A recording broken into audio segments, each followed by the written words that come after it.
Hello, I am taking on a challenge to beat every playable Nintendo published game. Welcome to the next episode. The next game is Game & Watch Oil Panic. In the last video, we talked about Game & Watch Snoopy Tennis, which was the last game in the Game & Watch widescreen series. Despite wrapping up this series, they wasted no time starting the next one. Game & Watch Oil Panic kicked off the new multi-screen series in May of 1982. The Game & Watch multi-screen series was the largest series of Game & Watch games, releasing a total of 15 games. However, unlike the last ones, the releases in this series were generally more spread out. The widescreen released 10 games over the course of a single year, while the 15 multi-screen games were released across the span of 7 years. Looking at one of these devices, you'll notice something really interesting about them. These things look a lot like a DS, a device that Nintendo would make almost 20 years later. Looks like Nintendo was far more familiar with the dual screen concept than many of us might have realized. The use of two different screens is obviously the biggest change here, but there's a few other changes that came with the start of a new series as well. The first of these changes is that they've bumped up the amount of points you need to earn the life refresh. Instead of earning a life refresh at 200 points, you must now earn 300 points for each life refresh. This meant that my goal from here on out has changed to earning 300 points in both game modes A and B. Along with this change, if you manage to reach 300 points without losing a life, the game would temporarily change in some form to allow you to earn more points. Although I didn't see this feature too often, since I often lost at least one life by that point. As for Smash Bros. References in this one, Game & Watch's down special sees him holding out the bucket from this game. The bucket can absorb exactly 3 energy-based projectiles, a number that we'll see used in a similar way in this game. Additionally, one of the forms of the Flat Zone 2 and Flat Zone X stages feature the lower screen from this game. In this one, you play as a worker at a gas station. Apparently, the oil pipes in the station travel all the way up through a pipe on the top floor of the gas station for some reason. To make matters worse, the pipe has a bad leakage problem, and oil drips from the pipe in 3 different locations. This whole setup seems like an invitation for disaster. To deal with this crisis, the workers have designed an ingenious solution to deal with the oil. One of the workers waddles back and forth on the lower screen with a massive barrel that can seemingly hold an infinite amount of oil. Meanwhile, the player character on the top uses a bucket to catch all the oil drops coming from the pipe. This bucket can only hold up to 3 drops though, so you must dump the oil out of the edge into the barrel on the level below you. However, since he's moving side to side, you have to make sure to dump it out the side he's actually standing at. Why doesn't the guy on the top just use the infinite barrel to catch everything directly? The guy on the bottom can carry it from side to side rather easily, so I can't imagine it would be too heavy to use up here. The game is titled Oil Panic, so maybe the explanation here is that this all happened suddenly, and in a panic state, this was the best solution the workers could come up with. However, we all know that the real reason it is set up this way is so that the designers have an excuse to utilize the multi-screen functionality.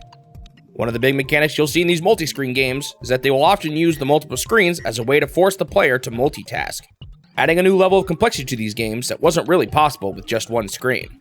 There are a few different ways to lose lives in this one. One way is if you fail to properly catch the oil in the bucket.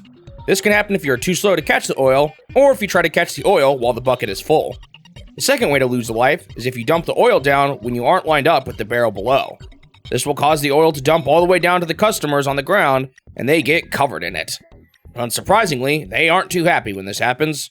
What's interesting about this one is that each of these are treated as a separate pool of misses. You'll get a game over if either one of these 2 reaches 3 misses, which can result in some interesting situations. For example, if you have 2 misses on the top screen, but none on the bottom, you may want to intentionally dump oil onto the pedestrians below if you don't think you can make it to the drop in time. The big challenge in this one comes with balancing filling up your bucket and finding time to dump it down below. If you don't plan ahead, you may get stuck in a situation where you don't have enough time to line up with the guy down below, dump your bucket, and make it to the next oil drop in time. If the guy below is next to you, you may want to dump your oil early before the bucket is full, despite the fact that this doesn't earn you as many points.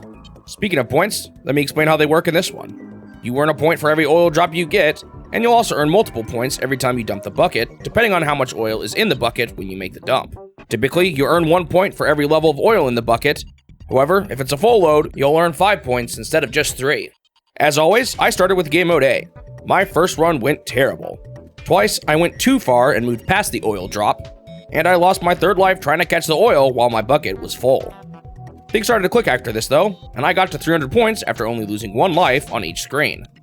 I made it all the way to 501 points, until I finally lost all 3 of my lives on the top screen. Catching the oil in the bucket seemed to be the bigger challenge for me, since I hadn't even lost any more lives on the lower screen at this point. Next up was Game Mode B. Once again, I couldn't tell exactly what was different, but I think it was just all around harder. I lost my first run at 257 points. If only the life refresh hadn't been bumped up to 300. After failing almost immediately in my next run, due to the guy on the lower screen moving out of the way right when I went for a dump, I gave up and started again. I finally made it on this third run though, and I got all the way to 512. With that, the game was complete. On to the review. It's almost surprising how much of a difference these two screens make. This new change allows for a whole slew of new ideas, and in this particular unit, the two screens add a new level of multitasking that would not have been possible with just a single screen. Generally speaking, I think the multi-screens were a good idea to help keep the Game & Watches feel more fresh. The new level of multitasking is fun, but it can get annoying when you get stuck in the dumping animation while an oil drop drips to the ground with nothing you can do to stop it. Despite feeling a bit more fresh, like all the Game & Watch games, it didn't take too long before I started to lose interest, and I gave the game a 6 out of 10. Thanks for watching the video. If you want to see more of these in the future, make sure you subscribe to the channel so that you won't miss out on the next one. Also leave a like if you enjoyed it, since it'll help the channel grow and motivate me to continue this series. I hope I will see you in the next step of my quest to beat every Nintendo game.